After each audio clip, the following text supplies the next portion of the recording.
유튜브 아이디 마터스13.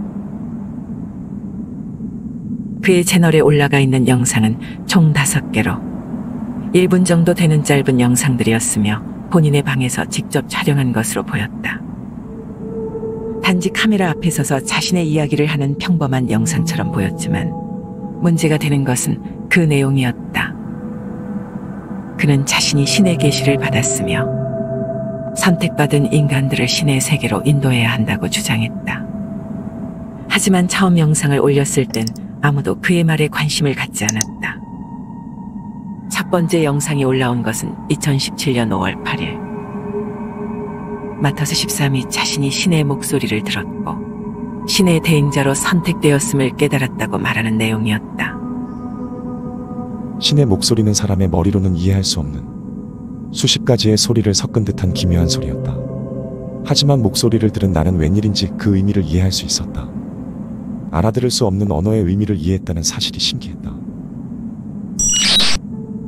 두 번째 영상은 자신이 신의 대행자라는 증거로 몸에 성은이 나타났다며 자신의 팔뚝에 나 있는 흉터를 소개하는 내용이었다.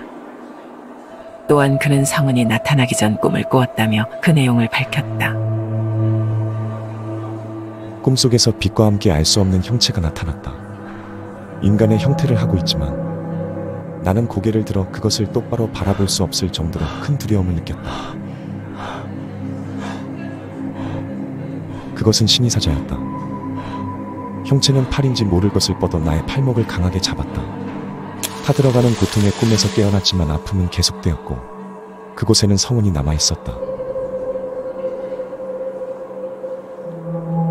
첫 번째와 두 번째 영상은 3일의 텀을 두고 올라왔지만 세 번째 영상이 올라온 것은 그로부터 한 달이나 지난 6월 13일이었다.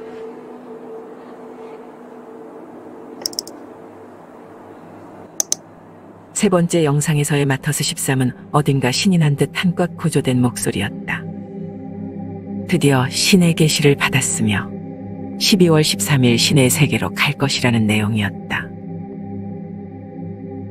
계시는 또 다시 꿈을 통해 이루어졌다. 한 달 만에 꾸는 꿈이었다.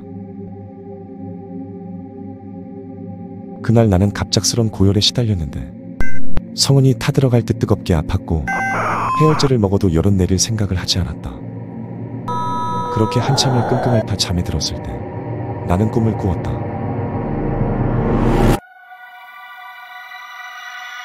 사방은 피에 젖은 듯 온통 붉은색이었으며 나는 땅을 밟고 있지 않았다. 아무것도 없는 공간에 둥둥 떠 있는 느낌이었다. 그리고 온몸이 공포에 질린 듯 떨리기 시작했다.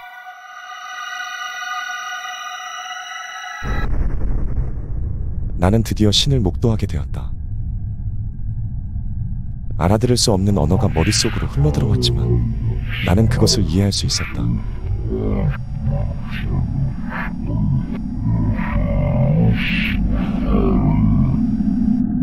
네 번째 영상은 세 번째 영상이 게시되고 바로 다음날 올라왔다.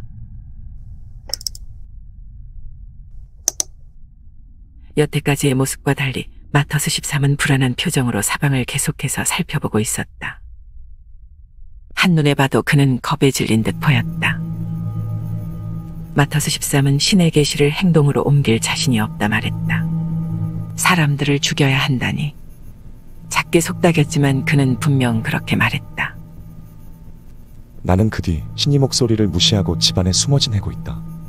사자들이 집 주변을 어슬렁거리며 나를 압박하고 있다. 집 앞거리에서 그들은 빙글빙글 돌며 계속해서 배회하고 있다. 알아들을 수 없는 언어는 마치 노래소리처럼 들려왔고 수십 명의 사자들이 동시에 외치는 목소리는 기괴한 합창 같았다. 하지만 머릿속으로 이해한 의미는 단 한 가지였다.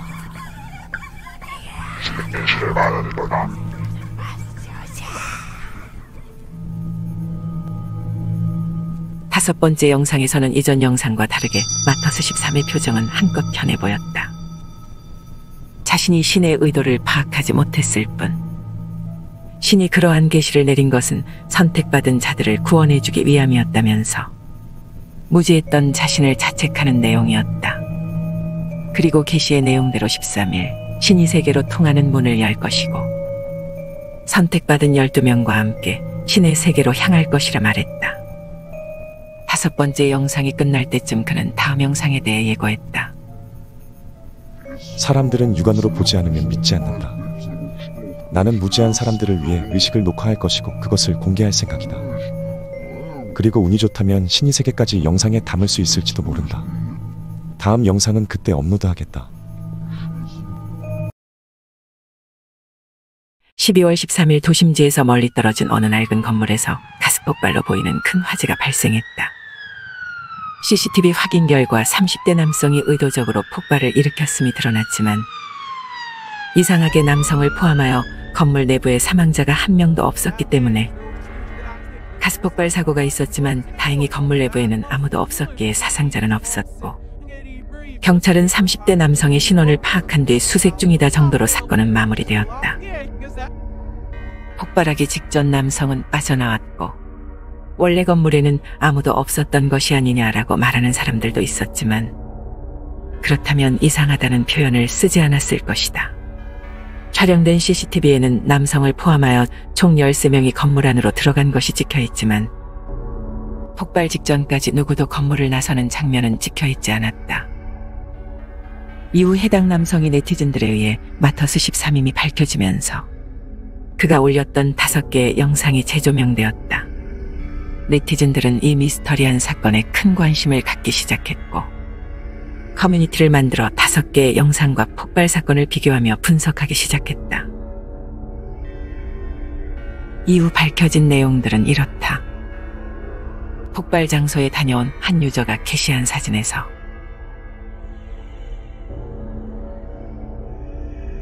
건물 잔해에서 어떤 기하학적 문양을 발견했고 이는 마터스 13의 유튜브에서 보여줬던 성은이라는 것과 닮아 있었다.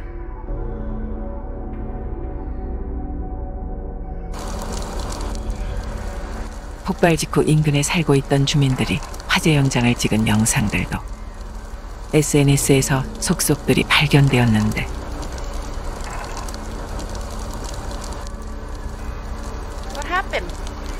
촬영된 화면 하늘에서 빛이 내려오는 장면이 찍혔기에 실제 그들이 신이 세계로 간 것이 아니냐는 주장을 하는 이들도 있었다. 하지만 그것이 전부였다. CCTV 속 12명의 정체에 대해서도 아무런 정보가 없었으며 마터스 13이 5번째 영상에서 예고한 6번째 영상은 올라오지 않았기 때문에 사람들의 흥미는 점점 식어가고 있었다. 이쯤 되니 뉴스기사와 CCTV 영상은 마터스 13과 별개의 사건이 아니냐고 주장하는 이들도 생겼다. 마터스 13의 영상들 자체가 그가 했던 망상을 현실에 일어난 것 마냥 말한 소설이었을 뿐이고 폭발 사고는 별개의 사건이라는 것이다. 폭발 사건의 범인과 마터스 13이 닮았다는 건 역시 네티즌들의 추론일 뿐이었다. 작은 마을에서 일어난 화재인데다 사상자가 없어서 그런지 해당 기사는 지역신문에 한두 번 소개되었을 정도로 정보가 적었으며 CCTV 역시 일부만 공개했기 때문에 괴담처럼 와전된 것일 뿐 사람들이 탈출하는 장면이 있을 것이라는 의견이었다. 그렇게 마터스 13은 여러 의문만을 남긴 채 사람들 기억에서 잊혀져 갔다. 그리고 2020년 12월 13일 새벽 마터스 13의 채널에 갑작스럽게 6번째 영상이 업로드되었다. 영상을 본 사람은 많지 않았다. 몇 분도 되지 않아 삭제되었기 때문이었다.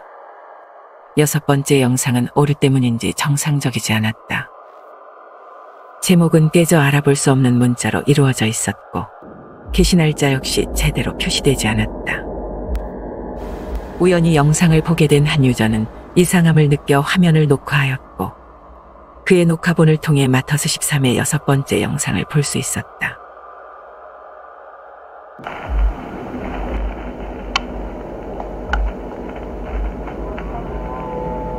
예배가 한창인 예배당을 찍은 듯한 영상. 하지만 그 내용은 어딘가 이상했다. 찬송가 소리는 주문을 외우는 것처럼 기괴했으며 사람들이 육성으로 내뱉는 소리는 알아들을 수 없는 언어였다. 그렇게 몇 분 동안 영상은 예배당 안을 비추다. 폭발하는 듯한 굉음과 함께 꺼져버렸다. 6번째 영상은 그 내용만으로 기괴한 분위기를 띠고 있었고 3년 전 폭발 사고가 그들과 연관이 있다는 것을 말해주는 듯했다. 현재 마터스 13의 계정은 삭제되어 볼 수 없다.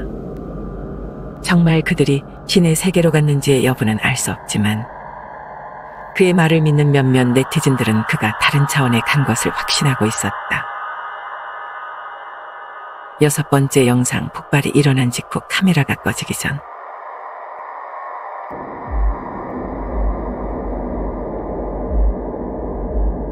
딱 한 프레임 동안 카메라는 예배당이 아닌 다른 풍경을 비추고 있었기 때문이었다. 온통 붉게 물들어 있는 세상. 지옥도를 연상시키는 그곳은 아마 마터스 13이 원했던 천국 같은 곳은 아닌 듯 했다.